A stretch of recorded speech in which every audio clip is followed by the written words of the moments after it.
আসসালামু আলাইকুম দর্শক, আমি পবন মেগা চলে আসছি আপনার কাছে একটি নতুন ভিডিও নিয়ে।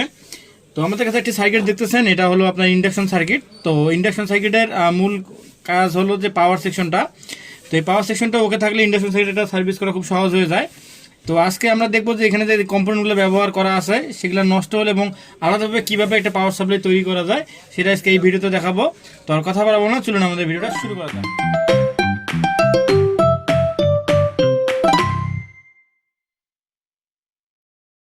তো আমরা 4.7 ইউএভটি ক্যাপাসিটার নিছি এবং একটা চোপার কয়েল নিছি, যেটা দিয়ে আমাদের 18 ভোল্ট বের হবে। তো আমরা এটা একখানিতে সুন্দর করে সুপারগুলোতে বসে নেব। তো আমরা একটা বোর্ডের মাঝে একটা ক্যাপাসিটার এবং একটা চোপার কয়েল বসায় নিয়েছি। এখন জাস্ট এটা কানেকশন করব। তো সর্বপ্রথম আমরা শুরু করব আমাদের যে ক্যাপাসিটারে যে ভোল্টেজটা ঢুকবে সেটা থেকে। তো ক্যাপাসিটারে একটি মাইনাস অংশ আছে, একটি প্লাস অংশ আছে। তো আমরা সেম ক্যাটাগরি হাফ রেক্টিফায়ার তৈরি করব। তো হাফ রেক্টিফায়ার কীভাবে তৈরি করব সেটা একটু দেখে নেন।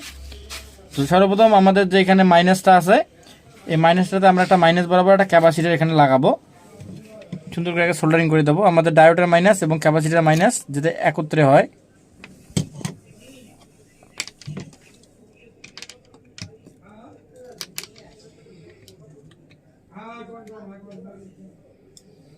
তো আমাদের দুইটা মাইনাস একদম একত্রে কমপ্লিট। এখানে একটা জিনিস করব কি, একটি টার্মিনাল ডিরেক্ট বরাবর।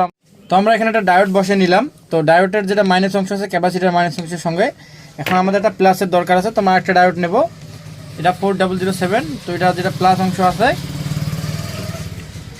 সেটা আমরা ডাইরেক্ট প্লাস বরাবর এখানে দিয়ে দেব।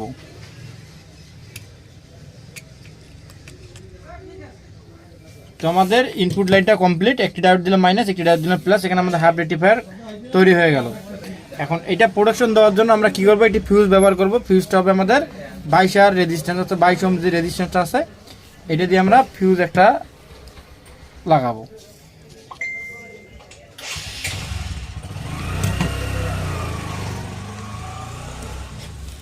তো আমাদের ফিউজের কাজ একদম মোটামুটি কমপ্লিট। আমাদের এখন ইনপুট লাইটটা কমপ্লিট হয়েছে, আমাদের এখন ফিল্টারিংও কমপ্লিট হয়েছে। এখন জাস্ট কানেকশন দেওয়ার পালা।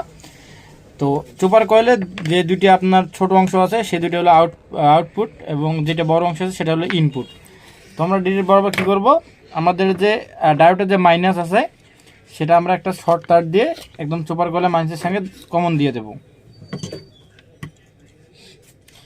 অর্থাৎ চোপার কয়েলে যে আউটপুট লাইনটা আছে এটার সঙ্গে আমরা ডাইরেক্ট কমন দিয়ে দেবো।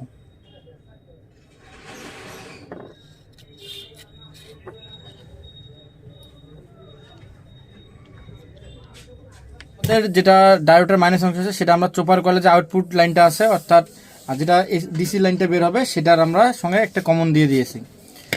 এখন আমাদের একটা কি প্রয়োজন হবে, আমাদের আইসির প্রয়োজন হবে যেটা দিয়ে আমাদের ভোল্টেজটা কন্ট্রোল করবে। তো এটা আমাদের ভাইপের 12 আইসি, যেটা অ্যাভেলেবেল বাজারে কিনতে পাওয়া যায়। তো এটা হলো ড্রেন, আপনার এখানে ডিডি, এখানে ভিসিসি ভোল্টেজ। তো আমরা কি করব, জাস্ট আমাদের যে একটি টার্মিনাল আছে কানেক্ট শেষের টার্মিনালটা সেটার সঙ্গে আমরা সুন্দর করে একটা তার সোল্ডারিং করে নেব।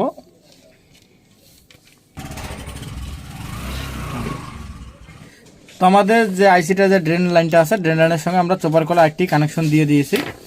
এখন আমাদের আর কিছু কানেকশন করতে হবে। আমাদের এখন কি করতে হবে, আমাদের যেটা ফেসটা আছে অর্থাৎ আমাদের পজিটিভ যেটা লাইনটা আছে সেই পজিটিভ লাইনটা আমরা ডিরেক্ট বরাবর আমরা চোপার কলে আরেকটি প্রান্তের সঙ্গে সুন্দর করে সোল্ডারিং করে দেবো। আমাদের যেটা মাইনাস টার্মিনালটা ছিল, মাইনাস টার্মিনালটা আমরা ঘুরে আমাদের আউটপুট যে লাইনটা আছে এটার সঙ্গে দিয়েছি এবং আমাদের পজিটিভ লাইনটা যেটা আছে আমাদের চোপার কয়েলে দিয়েছি, যেটা ইনপুট হবে চোপার কয়েল অর্থাৎ প্রাইমারি যেটা হবে প্রাইমারিতে, এবং একটি আইসি বসেছে, আইসি আপনার ভাইপের 12 আইসি।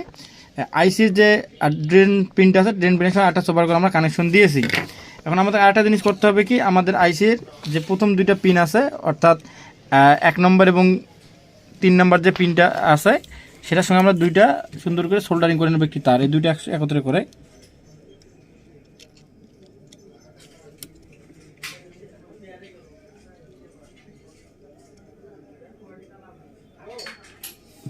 দুইটা আমরা সুন্দর করে লাগাই নিয়েছি। এখন এটা কি করব, ডিরেক্ট বরাবর এটা আমাদের মাইনাসের সঙ্গে একদম কমন দিয়ে দেবো। যেটা আমাদের মাইনাস আছে মাইনাসের সঙ্গে সুন্দর করে আমরা এখন কমন দিয়ে দেবো এটা।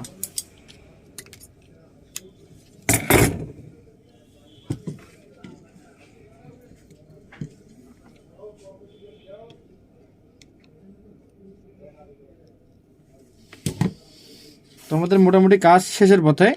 এখন আমাদের আইসির আর দুইটা পিন বাকি আছে। তো এই দুইটা পিন কি করব, তো আমরা একটা এখানে ক্যাপাসিটার ব্যবহার করব। এটা হলো 1 ইউ 50 ভোল্ট ক্যাপাসিটার। এই 1 ইউ 50 ভোল্ট ক্যাপাসিটার যেটা আপনার পজিটিভ অংশ আছে, সেটা সুন্দর করে আমরা একদম আমাদের শেষের পিনটা যেটা আছে, শেষের পিনটার সাথে আমরা সুন্দর করে সোল্ডারিং করে দেব।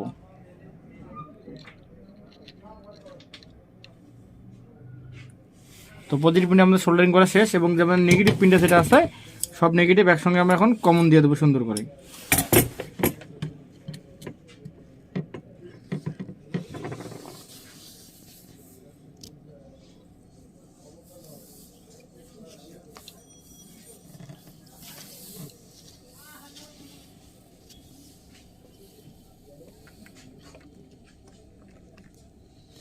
তো আমাদের সব নেগেটিভ একদম কমন করা কমপ্লিট। তো আমাদের আরেকটা যেটা পিন আছে, যদি আমরা দেখি আপনার 1 2 3 4 5 নম্বর যেটা পিন আছে, 5 নম্বর পিনের সঙ্গে আমরা 41 48 একটা জেনার ডায়োড এখানে সংযুক্ত করব। জেনার ডায়োডের যেটা নেগেটিভ অংশ আছে, সেটা আমরা ওই পিনের সঙ্গে সুন্দর করে সোল্ডারিং করে দেব। ডায়োড সংযুক্ত করা শেষ। এখন আমাদের কাজ আরেকটি বাকি আছে। তো আমাদের একটা প্রয়োজন হবে, এটা হলো আপনার 102 যে সিনেমেটিক যে ইয়াগুলো আছে, ক্যাপাসিটারগুলো আছে সেটা, আর সরি সিনেমেটিক যে পিএফটা আছে, এবং আমরা এখানে একটা 47K রেজিস্ট্যান্স ব্যবহার করব। তো দুইটি রেজিস্ট্যান্স আমরা শর্ট করে নেব, অর্থাৎ এই দুইটি মাথা একত্রে আমরা সুন্দর করে সোল্ডারিং করে নেব। কি করছি, আমরা 47K রেজিস্ট্যান্স একটা পিএফ দ্বারা শর্ট করছি, করার পর এখানে আমাদের ডায়োড ব্যবহার করছি। ডায়োডের মাইনাস অংশটা দিয়ে আমরা এখানে ভোল্টেজ ঢুকাইছি। আমাদের এখন এই যে মাথাটা আছে, এই মাথাটা ডিরেক্ট বরাবর আমরা আমাদের আইসিতে ড্রেন পিনটা আছে, ড্রেন পিনের সঙ্গে সংযুক্ত করব। আর এটার ডায়োডের যেটা প্লাস অংশ আছে, সেটা আমরা ডিরেক্ট বরাবর আমাদের যে ক্যাপাসিটারের যে প্লাস আছে, সেই ক্যাপাসিটারের প্লাসের সঙ্গে আমরা সুন্দর করে এটা সংযুক্ত করে দেব। ওকে, এখন আমাদের কাজ বাকি আছে আরেকটা জিনিসের, সেটা হলো এখানে আউটপুট থেকে যে ভোল্টেজটা বেরোবে, সেখানে আমরা একটা ডায়োড লাগাবো। তো ডায়োডটা আমরা এই সিস্টেমে করেছি, অর্থাৎ দুইটা ডায়োড আমি একত্রে করেছি, এটার পজিটিভ এবং এটা নেগেটিভ একত্রে করে আমরা একটা টার্মিনাল তৈরি করছি। আর এখানে দুইটা মাথা, তো যেটা হবে আপনার নেগেটিভ মাথা ডায়োডের, সেটা আমরা আমাদের কয়েলে যে আউটপুট লাইনটা আছে একটা লাইন, সেটার সঙ্গে আমরা সুন্দর করে সোল্ডারিং করে দেবো।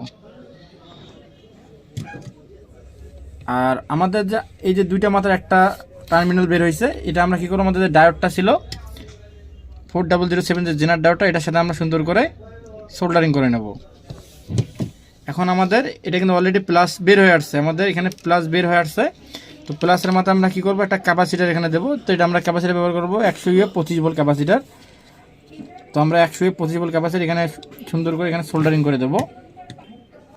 তো আমরা কি করছি, আমাদের যে ক্যাপাসিটি আছে, ক্যাপাসিটি পজিটিভের সঙ্গে আমরা আউটপুটে পজিটিভ কানেকশন দিয়েছি, এবং সবগুলো যে নেগেটিভগুলো আছে, নেগেটিভগুলো আমরা ক্যাপাসিটির সঙ্গে সংযুক্ত করেছি। এখন আমাদের এসি লাইন হলো এই যে একটা এসি লাইন, এবং এই যে একটা 22 ওহমের এসি লাইন। তো আমরা সুন্দর করে এসি লাইন সংযুক্ত করবো, করে দেবো, পাওয়ার দেবো, যে আমাদের পাওয়ারটা বের হয় কি না।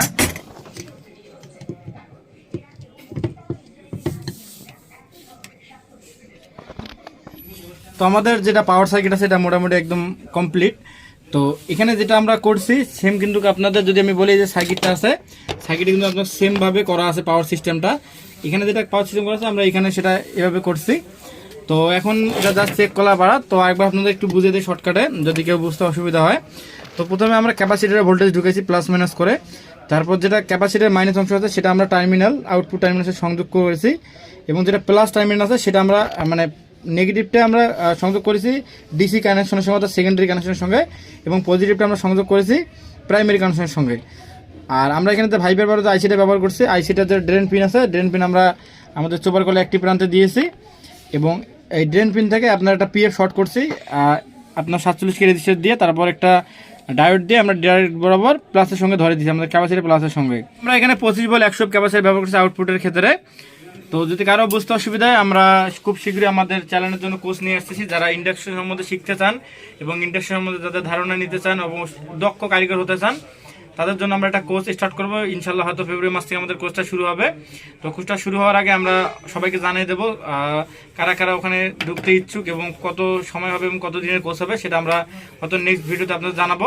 এই ভিডিওটা আমাদের ছিল জানার জন্য যে পাওয়ার স্টেশন কীভাবে তৈরি হয় এবং পাওয়ার স্টেশনে কোন কোন কম্পোনেন্ট ব্যবহার হয় এবং কীভাবে ব্যবহার হয় সেটা জানার জন্য। আর যদি এটা ভালো করে আপনারা দেখতে চান, আমাদের যে ট্রেনিংটা আসবে ওই ট্রেনিংয়ে আপনারা একদম ইন্ডাকশনের দক্ষ কারিগর হতে পারবেন। তো এখন কী করবো, এটা এখন ভোল্টেজটা আমরা চেক দিয়ে দেখবো যে আমাদের এটার কাজ হয়েছে কি না। তো এতক্ষণ কষ্ট করলাম, যদি আমাদের ভোল্টেজ বের না হয় তাহলে তো অবস্থা খারাপ।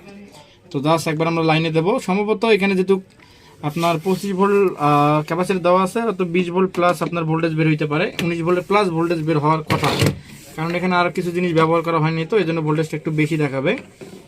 তো জাস্ট আমরা লাইনে দিলাম, তো লাইন চালু আসছে। এখন জাস্ট আমরা কি করব, আমরা যদি এখানে মিটারটা ধরি, তো এখানে আপনার প্রায় 24 ভোল্টের মধ্যে শো করতেছে যে স্পার্ক করা যায় আস্তে করে। তো দেখেন এখানে স্পার্ক করতেছে। তো আমাদের মোটামুটি একদম যে সার্কিটটা আছে এটা একদম কমপ্লিট হয়ে গেছে। তো আমাদের ভিডিও যদি ভালো লাগে থাকে আমাদের চ্যানেলকে লাইক, কমেন্ট এবং সাবস্ক্রাইব, শেয়ার করুন। পাশাপাশি নতুন ভিডিও পাওয়ার জন্য বেল আইকনে পুশ করে চাপ দিয়ে রাখবেন। তো আজকের মতো আসসালামু আলাইকুম, দেখা একটা নতুন ভিডিওতে।